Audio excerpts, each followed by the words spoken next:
Okey, contoh yang seterusnya tentang penyimpanan. Soalan berbentuk ini sangat selalu dikeluarkan.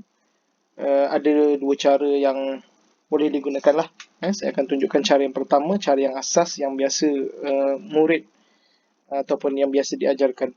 Naim Daniel menyimpan 4,000 di bank. Bank memberi faedah simpanan sebanyak 10%. Kira jumlah wangnya selepas 2 tahun. Biasanya yang kita kira sebelum-sebelum ini adalah 1 tahun sahaja. Tapi untuk ini ada 2 tahun, iaitu ini tahun yang pertama dan kemudian ada tahun yang kedua. Jadi kita kena kira. Tak boleh. Tak boleh, contohnya untuk 2 tahun 10% tambah 10% jadi 20%.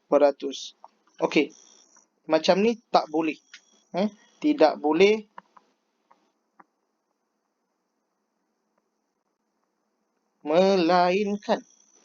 Melainkan dia akan menggunakan faedah. Ayat dia ada ayat dekat situ, faedah compound. Faedah compound. Kalau faedah compound baru boleh. Kalau faedah compound baru boleh. Tapi untuk faedah yang biasa ni, soalan-soalan yang biasa tak boleh. Kita kena buat setiap tahun. Kena kira kalau dia nak 3 tahun, jadi 3 tahun lah yang kita kira. Okey, soalan ini bukan soalan faedah compound.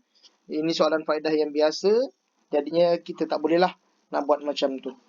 Kalau faedah compound boleh 10% tambah 10%, 20%. Terus. Kalau 2 tahun. Kalau 3 tahun 10% tambah 10% tambah 10%, 30%. Kita terus kira. Kalau faedah compound kita terus kira 30% darab 4,000. Macam tu. Ini faedah compound. Tapi bukan faedah compound. Situasi sekarang bukan faedah compound, jadi kita tak boleh. Kena kira sedikit demi sedikit. Baik, kita akan kira tahun yang pertama. Kita akan kira tahun yang pertama ni. Okay. Jadi kita akan masukkan lah simpanan kita. Simpanan kita ada 4,000 tentang duit. Dan juga tentang peratus. Faedahnya 10%. Jadi jumlah tahun yang pertama berapa? Kita akan dapat sini. Boleh ini kita tambah simpanan tambah dengan faedah, baru kita akan dapat jumlah. Kita boleh buat petak cerita sini, kita boleh buat U-turn. Kita nak cari ni. Kita boleh cari sini. Sorry. U-turn ni tanda soal. Kita gula sini U-turn. Nanti kita tambahkan selepas itu. Okey, jadi 10%. Sorry. 10%. Ni kalau U-turn. Ini bahagi. Ini darab. Jawapan dekat bawah sini. Sini Jadi 10 bahagi 100. 10 bahagi 100 darab 4,000 per 1. Jadi kita boleh permudahkan. Mudahkan sifar dekat sini. Sifar potong-potong. Potong-potong.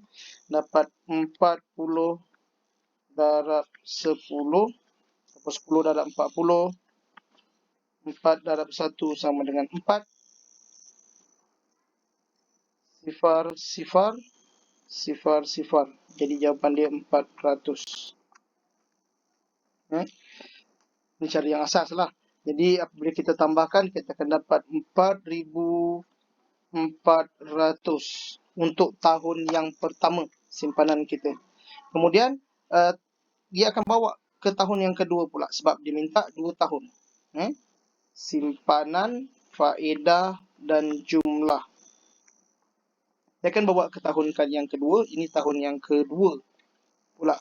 Kalau tadi mula-mula tahun yang pertama kita ada 4,000. Kita dapat faedah 10%, jadi 4,400. Kita simpan pula untuk tahun yang kedua. 4,400. Ini duit kita. Ini peratusnya. Jadinya masih lagi peratusnya adalah 10/100. Jadi kita cari berapa nilai faedah. Sorry. Kita cari dekat sini berapa nilai faedah dia. Nanti kita boleh tambahkan. Jadi sini adalah bahagi. Ini adalah darab. Kita akan dapat sebelah ni. Kita akan dapat sini. Jadi kita akan tambahkan. Baru kita dapat jumlah. Jadi 10/100 darab dengan 4.400/1. Mudahkan. Potong. 44 darab dengan 10.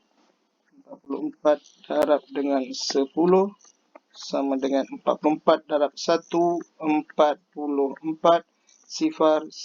Jadi 440.